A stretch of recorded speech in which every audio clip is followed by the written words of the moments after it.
Assalaamu calaykum waraxmatullaahi wabarakaatu. Kusoo dhawaada channelkeena Han iyo Man oo aad alaaba inagala socotaan. Please waxaan idinka codsanaynaa inaad subscribe noo saartiin channelkeena haddaadan hore noogu saarin. aad iyo aad ayaad u mahadsan tahay la wadaag asxaabtaada si ay u noqdaan ama ay uga mid noqdaan asxaabteena. aad ayaad u mahadsan tahay.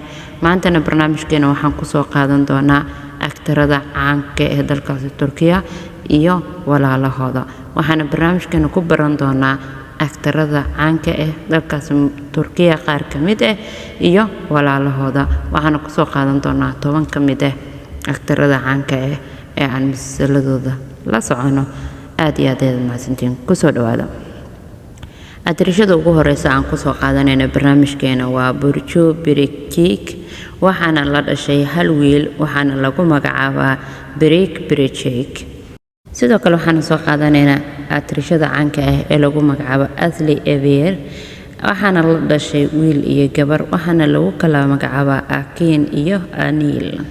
aktarka caanka ah ee lagu magacaabo Gökberk Demirci waxaa la dhashay hal wiil waxaana lagu magacaabaa Berkay Demirci.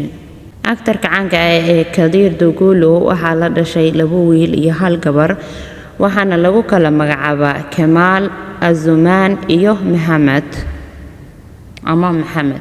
Kakla Ertugrul waxaa la dhashay hal gabar waxaana lagu magacaabaa Pinar Ertugrul.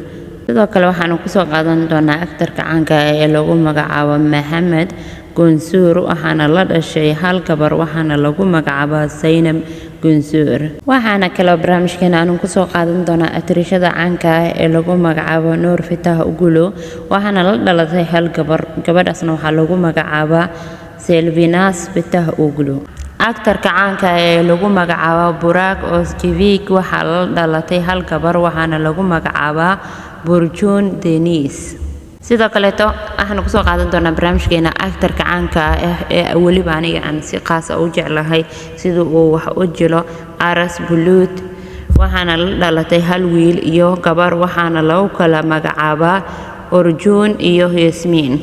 atrishada ugu dambeysa ee barnaamijkeena ku soo qaadanayna waxay noqon doontaa Melisa Asli Bamuk. waxayna leedahay hal walaal waxaana lagu magacaabaa Kan Bamuk.